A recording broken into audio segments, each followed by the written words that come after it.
الحمدللہ رب العالمین والصلاۃ والسلام علی اشرف الانبیاء والمرسلین وعلی آلہ وصحبہ اجمعین، اما بعد۔ السلام علیکم ورحمۃ اللہ وبرکاتہ۔ ایک عرصے دراز سے جو ہے کئی سارے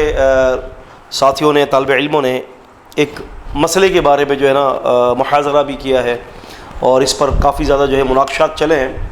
وہ مسئلہ یہ ہے کہ سیدنا ابن مسعود، عبداللہ بن مسعود المتوفی 32 ہجری رضی اللہ تعالیٰ عنہ، وہ معوذتین کو یعنی فلق اور ناس کو قرآن نہیں مانتے تھے، اور بہت سارے ساتھیوں نے جو ہے یہ مسند احمد کے اندر ایک روایت کہ انہما لیستا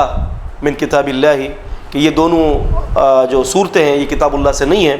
وہ یہ پیش کر کے کہتے ہیں کہ دیکھیں ابن مسعود رضی اللہ تعالیٰ عنہ جو ہے وہ فلق اور ناس و قرآن نہیں مانتے تھے، لہٰذا یہ حدیث کیسی چیز ہے کہ ایک صحابی کے اوپر بہتان لگا رہی ہے۔ بات یہ ہے کہ اس کے بہت سارے جوابات تفصیل طلب بھی جوابات دیے جا سکتے ہیں، لیکن مختصراً یہ ہے کہ جو مسند احمد کے اندر جو یہ روایت موجود ہے اس کے اندر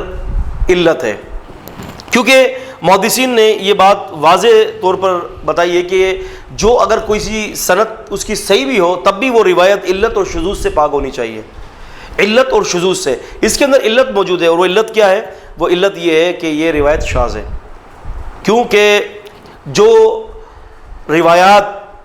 ہمارے سامنے دوسری ہیں اس کے اندر جو ہے وہ یہ بات واضح طور پر موجود ہے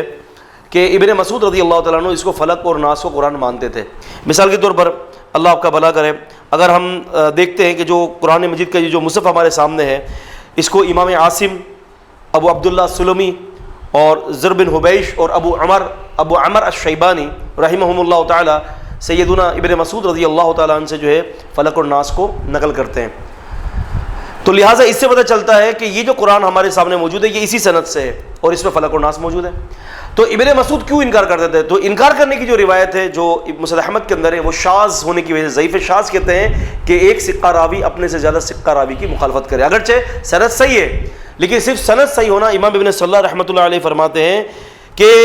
بس حدیث معلل وہ حدیث ہے جس میں کوئی علت معلوم نہ ہو، جو اس حدیث کی صحت کو مجروح کرتی ہو، لیکن ظاہری نگاہوں میں تو اس کی صحت صحیح ہو، لیکن فرماتے ہیں کہ اس میں کوئی نہ کوئی شذوذ یا کوئی نہ کوئی علت ہو، یعنی علت کوئی ایسی چیز ہو، کوئی ایسا شذوذ ہو کہ جس کی وجہ سے وہ حدیث ضعیف ہو رہی ہو جبکہ سند ظاہری طور پر ٹھیک ہو۔ اور بالکل یہاں پر یہی معاملہ ہے کہ سند ٹھیک ہے لیکن سند کے حوالے سے جو ہے دیکھا جائے وہ ایک علت اس کے اندر ہے، اور وہ یہ ہے کہ یہ شاذ روایت ہے۔ ابن حزم رحمۃ اللہ علیہ اور امام نووی رحمۃ اللہ علیہ نے اس کے بہت سارے جوابات لکھے ہیں کہ اس کا یہ بھی جواب ہے، اس کا یہ بھی جواب ہے، اس کا یہ بھی جواب ہے۔ مختصراً میں آپ کو یہ بات بتاتا چلوں، امام ابو بکر الانباری رحمۃ اللہ علیہ نے بڑی پیاری بات لکھی ہے اپنی کتاب کے اندر۔ وہ کہتے ہیں کہ ابن مسعود رضی اللہ تعالیٰ عنہ تو سورہ فاتحہ کو بھی انہوں نے اپنے مصحف میں نہیں لکھا تھا، فلق و ناس بھی نہیں لکھا، سورہ فاتحہ بھی نہیں لکھا۔ کہتے ہیں اس لیے کہ یہ سورہ فاتحہ اور سورۃ الناس اور فلق جو ہے نا مجھے لکھنے کی ضرورت نہیں ہے، کیونکہ امت کو، پوری امت کو یہ دونوں صورتیں یاد ہیں،